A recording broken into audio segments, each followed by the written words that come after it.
தெய்வமே தெய்வமே நன்றி சொல்வேன் தெய்வமே. चलो भाई देखो अब मैं क्या करता हूँ.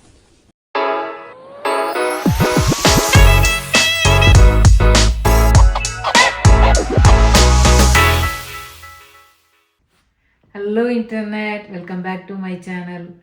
லாஸ்ட் வீடியோவில் நாங்கள் ஆர்வி வாங்கினதை பற்றி பார்த்துருப்பீங்க. ஸோ நாங்கள் ஆர்வி எடுத்துகிட்டு ஒரு ட்ரிப் போகலான் இருக்கோம். ஃபஸ்ட்டு 18 இயர்ஸ் நாங்கள் கென்டக்கியில் இருந்தோம். அதனால் டேலஸ்லேருந்து கென்டக்கி போகிறோம். கென்டக்கியில் ஒரு ஃப்ரெண்டு வீட்டில் இருந்துட்டு அப்படியே எங்களோட பயணத்தை ஸ்டார்ட் பண்ண போகிறோம் ரூட் 66 வழியாக. நம்ம கென்டக்கியே கிட்டத்தட்ட ஒரு 900 கிலோமீட்டர் போல். அங்கேருந்து செயின்ட் லூயிஸ் போய் செயின்ட் லூயிஸ்லேருந்து ரூட் 66 பிடிச்சி கலிஃபோர்னியா வரைக்கும் போகிறோம். கலிஃபோர்னியாவில் சாண்டா மானிக்கான்னு சொல்கிற ஊர் வரைக்கும் லாஸ் ஏஞ்சலஸில் இருக்குது. அங்கே வரைக்கும் வந்து ட்ரைவ் பண்ணி ஆர்வியில் போகிறோம். அது மல்டிபிள் டேஸ் போகிறோம். அந்த எக்ஸ்பீரியன்ஸை அப்படியே உங்களோட ஷேர் பண்ணுறோம். ஸோ தொடர்ந்து எங்கள் வீடியோவை பார்த்து ஒரு ஆதரவு கொடுங்க. ஆமாம், இப்போ வந்து டெக்ஸஸில் ஸ்டார்ட் பண்ணி டுவர்ட்ஸ் அர்கான்சாஸ் வழியா டென்னசி கென்டக்கி போகிறத பார்ப்போம்.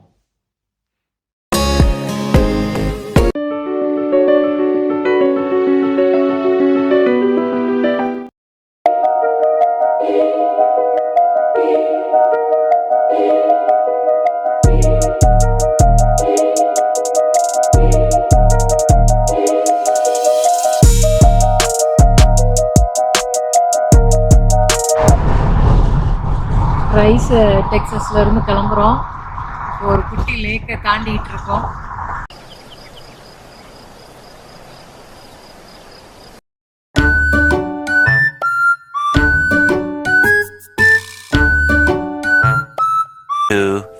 years later. The next day. मैं बेगुनाह साहब. कितना किलोमीटर भैया? 2 किलोमीटर. इन्हों कितना किलोमीटर भैया? 2 किलोमीटर. मैं बेगुनाह माँ, मैं कुछ नहीं जानता माँ. मैं बेगुनाह साहब. Veterans memorial plaza.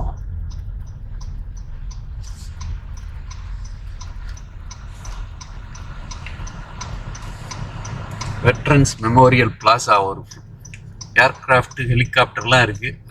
அது வச்சுருக்காங்க. யூஎஸில் இந்த மாதிரி நிறைய இடங்கள்ல வெட்ரன்ஸுக்கு இருக்கும். அதாவது மிலிட்ரிக்கு வந்து இது பண்ணுற மாதிரி இருக்கும் எல்லா இடத்துலையும். ஏம்பா மிலிட்ரி ஏதோ பண்ணதுன்னு சொன்னீங்க, எது பண்ணும்? இது சப்போர்ட் நான் இதுன்றேன். அது எதுன்னு ஜோக் இல்லையா? இன்ஸ்டிகேட்னு போட்டு ஒண்ணுமே இல்லை. அது என்னமோ போர்டு வாக்குறது ஏதோ இது மாதிரி ரிவரா அந்த பக்கம் வந்து இது சேல் போடுவாங்கல்ல, நம்ம சந்தை மாதிரி. சனி ஞாயிறுல மட்டும். ரோடெல்லாம் இப்ப ஹில் மாதிரி இருக்குப்பா. டெக்ஸஸ்ல இருக்குமா இல்ல வேற எங்கேயும் இருக்குமாப்பா? பச்சை பசேல்னு வேற இருக்கு. இந்த வருஷம் கண்டினியூஸா மழை பெஞ்சதுனால அப்படி நல்லா இருக்கு.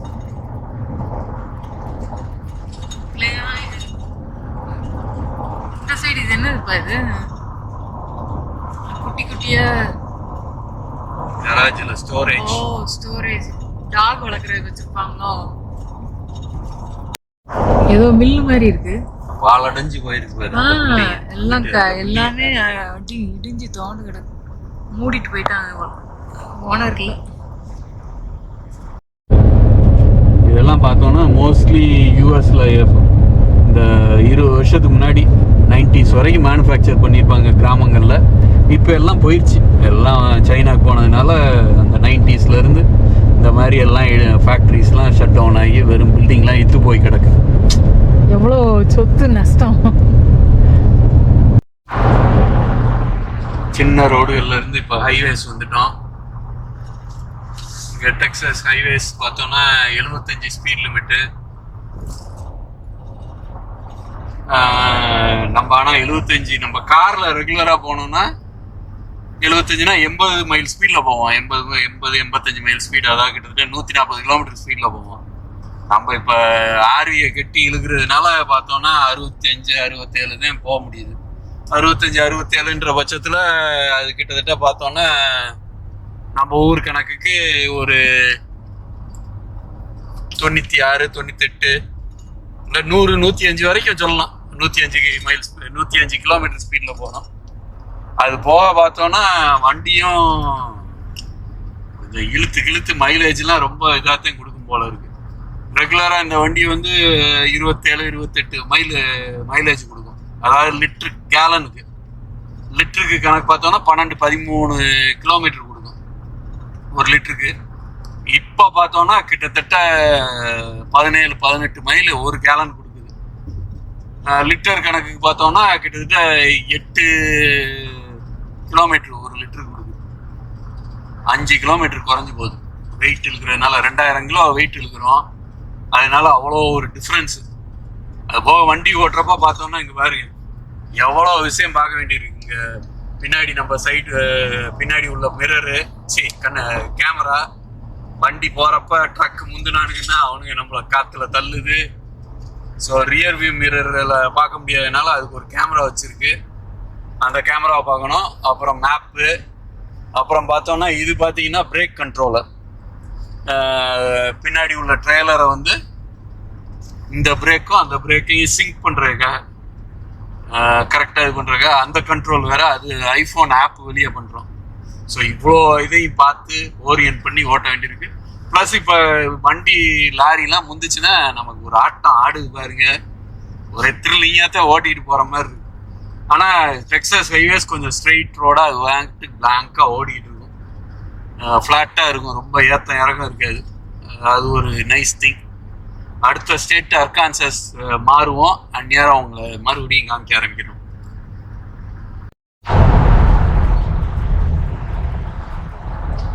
இப்போ வந்து நம்ம டெக்ஸார்கானான்ற ஒரு ஊருக்குள்ள நுழையிறோம். இந்த சிட்டி எங்கே இருக்குன்னா டெக்ஸஸ்க்கும் அர்கான்சான்ற ஒரு ஸ்டேட்டுக்கும் நடுவில் இருக்குது. அதனால் பாதி டெக்ஸஸில் இருக்குது, பாதி வந்து அர்கான்சாவில் இருக்குது. ஸோ அதனால் இது பேர் டெக்ஸார்கானா. அதுக்குள்ளே தான் இப்போ போயிட்டுருக்கோம். இந்த இதெல்லாம் பிரிட்ஜ் எல்லாம் பார்த்தாலே தெரியும். டெக்ஸஸ்க்குன்னு உரிய பிரிட்ஜஸ் உயரமாக இருக்கும், 3 அடுக்கு 4 அடுக்குக்கு இருக்கும் டெக்ஸஸில் உள்ள பிரிட்ஜஸ்லாம். அது டெக்ஸஸ்க்கே ஒரு ஸ்டைல் ஆஃப் இது, எங்கே பார்த்தாலும் பிரிட்ஜாக கட்டி வச்சிருப்பாங்க. நம்ம அடுத்து அர்கான்சா வெல்கம் போர்ட பார்ப்போம். டெக்ஸார்கானா USA. இது வாட்டர் டேங்க் எவ்வளோ பெருசாக வச்சுருக்காங்க பாருங்க. பிரசிடென்ட் கிளின்டன் ஆன் பண்ணிட்டியா? இதான் கிளின்டன் பிறந்த ஊர் ஹோப். இங்கே தான் அவர் ஹைஸ்கூல் வரைக்கும் முடிச்சிருக்காரு. கிளின்டன் பிறந்து வளர்ந்ததே ஹோப் தான். ஆமாம், கிளின்டன் பிறந்து வந்ததே ஹோப்பு. நான் 2 மைலில் வருது எக்ஸிட்ன்றாங்க. ஒரு சின்ன ஊர் தான்.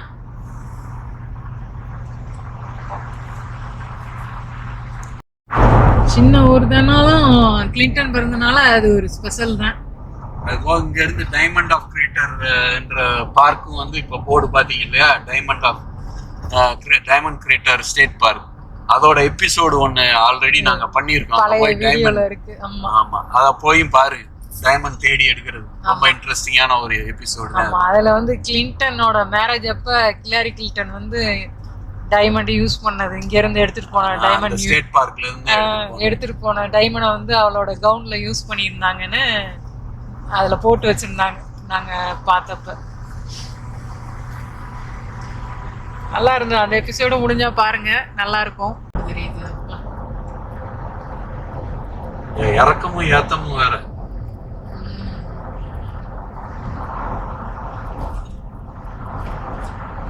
ஆக்சுவலி யூஎஸ்ல மட்டும்தான் இப்படி பெரிய ரோடுகள், நீளமான ரோடுகளை பார்க்க முடியும்னு நினைக்கிறேன். எல்லா இடத்துலயும் இருக்கும்.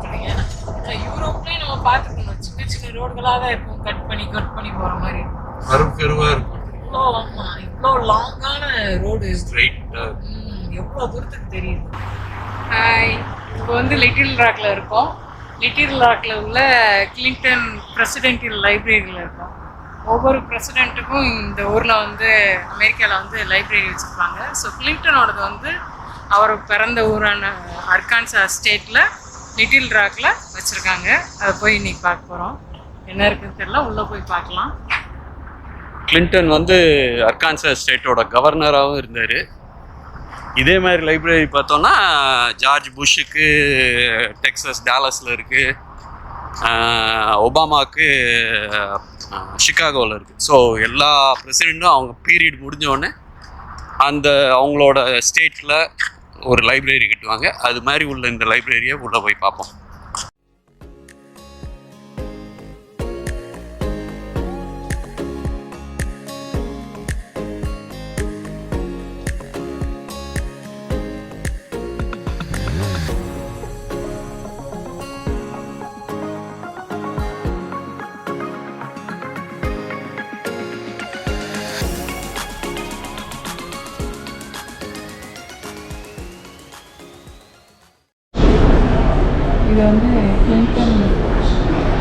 இது வந்து கிளின்டன் யூஸ் பண்ண லிமோசின் காரு இங்கே நிறுத்தி வச்சுருக்காங்க. உள்ளே நுழைஞ்சோடனே அதான் ஃபஸ்ட்டு வச்சுருக்காங்க. Lincoln make bullet proof.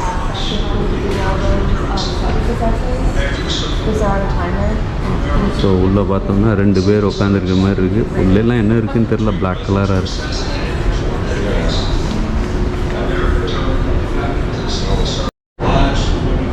Secret service agents கூட கையில் எல்லா ஏஜெண்ட்டும் வச்சு இந்த காதில் வச்சு பேசுகிறதுலாம் இதுதான் போல இருக்குது. ஒரு handcuff, radio transmitter, mic, everything.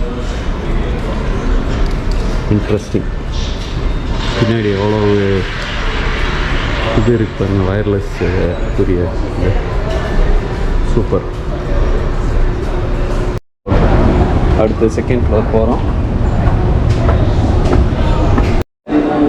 இந்த ரூம் பார்த்தோன்னா இதுதான் கேபினட் மீட்டிங் நடக்கிற ரூமோட இது. பிரசிடெண்ட்டோட சேர் இங்கே இருக்குது. பிரசிடெண்ட் சேரு, வைஸ் பிரசிடெண்ட்டு, அப்புறம் நிறைய ஒன்று secretary of state, secretary of interior, இப்படி ஹியூமன் சர்வீஸ், இப்படி ஒன்று ஒரு சேர். செக்ரட்டரி ஆஃப் எஜுகேஷன், அதான் ஒரு டிபார்ட்மெண்ட்டோட செக்ரட்டரியும் இங்கே உட்காந்துருக்காங்க. செக்ரட்டரின்றது நம்ம ஊரில் மினிஸ்டர் மாதிரி, vice president, president, prime minister மாதிரி நம்ம ஊருக்கு. அட்டார்னி ஜெனரலுக்கு ஒரு சீட் கொடுத்துருக்கேன். ஆமாம், ஒரு வருஷமாக அவர் பண்ணின ஒர்க்கு இதெல்லாம் இருக்குது, அப்படி கண்டினியூஸாக போட்டு வச்சுருக்காங்க. அதில் இன்ட்ரெஸ்டிங்கானது பார்த்தோன்னா அவரோட டெய்லி ஷெட்யூல் என்னென்னலாம் பண்ணுவாருன்றதும் பப்ளிக் நம்மளே பார்க்கலாம். அதில் ஒன்று எடுத்து பார்ப்போம் வாங்க. ஸோ ஜூன் மந்த்து 1993 என்ன ஏதாவது ஒரு நாள் எடுத்து பாரு. இன்னைக்கு தேதியை பார்ப்போமே, ஜூன் 20 எடு. ஜூன் 20 என்னென்ன இப்போ அவரோட ஷெட்யூல் என்னன்றது நம்ம பார்த்துடலாம். ஜூன் 19. அப்பா, ஒரு நாளைக்கு எவ்வளோ? 2 பேஜ் இருக்கு. 3 பேஜ் 19க்குலாம். ஒரு நாளைக்கு 4 பேஜ். 20 கம்மியாக இருந்திருக்கு. காலையில் 7 மணிக்கு ஆரம்பித்து அதுக்கு முன்னாடி ஜாகிங்கு, அப்புறம் 7 மணிக்கு ஆரம்பித்தோன்னா கண்டினியூஸாக மீட்டிங்கு. ஒயிட் ஹவுஸ் போகிறாரு, ஒயிட் ஹவுஸ்லேருந்து போயிருக்காரு. அப்போ ஆமாம், டோர்னமெண்ட்டு, ப்ரெஸ் கான்ஃபரன்ஸு இது முடித்து 9:15 கடைசியாக ஒயிட் ஹவுஸுக்கு திரும்பி வந்து அதுக்கப்புறம் டின்னர் சாப்பிட்டு படுக்கிறது. ஸோ ஒரு நாளைக்கு டிப்பிக்கல். மற்ற நாள்லாம் இன்னும் ஹெக்டிக்காக இருக்குது பார்த்தோம்னா, பயங்கரமாக இருக்குது. 19th வந்து வரிசையாக 4 மணி நேரத்துக்கு ஒரு ஆள், 5 நிமிஷத்துக்கு ஒரு ஆள்லாம் இருக்குது. அப்படி 7:25, 7:35 இதெல்லாம் பாரு, 11:25, 11:30 வரிசையாக ஆளை பார்க்குறாரு ஒரு ஆளையும். அமேசிங். இதெல்லாம் வந்து நம்ம பிரசிடெண்ட் என்ன பண்ணுவாருன்றதை பார்க்க முடியுன்றதே ஒரு பெரிய விஷயம். ஒரு நாள் லாக் போட்டு எழுதி வச்சிருக்கேன்.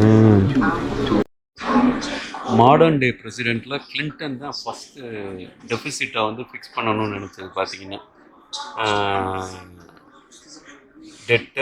டெஃபிசிட்டு எப்படி டெஃபிசிட்டை குறைக்கணும்னு, இன்ஹெரிட்டட் டெஃபிசிட்லேருந்து எப்படி குறைச்சி எக்ஸஸ் பட்ஜெட் கொண்டாடணும்னு சொல்லி இது பண்ணி பிளான் பண்ணி அதை எக்ஸிக்யூட்டும் பண்ண ஒரே பிரசிடெண்ட்டு. அதுக்கப்புறம் புஷ்ஷோட ஃபர்ஸ்ட் டேர்ம் வரைக்கும் டெஃபிசிட் இல்லாமல் இருந்தது. அதுக்கப்புறம் தான் தெரியுமே இப்போது ட்ரில்லியன்ஸ் அண்ட் ட்ரில்லியன்ஸ் டெஃபிசிட்டில் போயிடுச்சு. எல்லாமே கிரெடிட் வந்து கிளின்டனோட ஸ்ட்ராங்கான லீடர்ஷிப். இயர் 2000 கிளின்டன் இந்தியா வந்தாப்புல. அது ரொம்ப ஃபேமஸான ட்ரிப்பு. ராத்தம்பூர்லாம் போய் டைகர்ஸ்லாம் பார்த்துட்டு வந்தார். அதுக்கப்புறம் ரொம்ப இந்தியா மேலே ஒரு பாசிட்டிவ் ஃபீலோடு இருந்தாப்புல.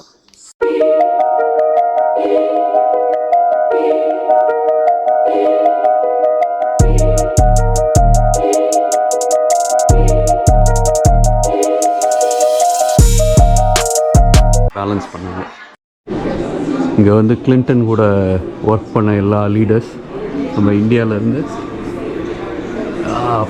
அட்டல் பிஹாரி வாஜ்பாய் அவர் கூட ஒர்க் பண்ணதுனால அவர் ஃபோட்டோவும் இங்கே வச்சுருக்காங்க. மற்றபடி எல்லாம் பார்த்தா அங்கே நெல்சன் மண்டேலா வரைக்கும் இருக்குது. எல்லா டோனி பிளேயர், நெல்சன் மண்டேலா எல்லாரோட ஃபோட்டோவும் கூட ஒர்க் பண்ண presidents and leaders of the countries various. கிளின்டனோட பீரியடே ஃபேமஸ் வந்து எக்கனாமிக் க்ரோத் தான். அது பார்த்திங்கன்னா அந்த ஜாப் க்ரோத்தெல்லாம் எல்லாமே பார்த்தோன்னா 1992 அவன் பீரியட் எண்டாகிறப்ப எங்கேயோ போய் நின்றுச்சு அந்த ஜாப் க்ரோத். அதுக்கு முன்னாடிலாம் 8% வந்து ஆவரேஜாக எம்ப்ளாய்மெண்ட்டில் பிரச்சனை இல்லைன்னு இருந்த காலத்துலேருந்து 3% 2%க்கு கொண்டு வந்தாங்க. பிரசிடெண்ட்லாம் சாப்பிட்ற தட்டு, அவங்களோட டைனிங் டேபிள் எப்படி இருக்காரு, ஒரு பிளேட்டு அடி கட்லரி,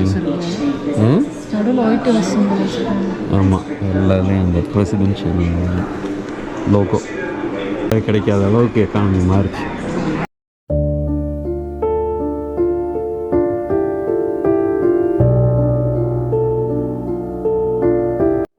பிரசிடெண்ட்டுக்கு வந்த வேரியஸ் கிஃப்ட் இந்தியாவில் இருந்து வந்தது. பிள்ளையார் பாருங்க,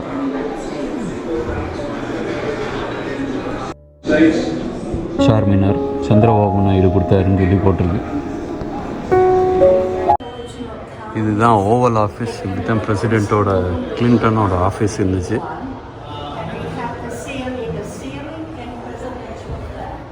அங்கே தான் உட்காந்துருந்துருப்பார் பிரசிடெண்ட்டு.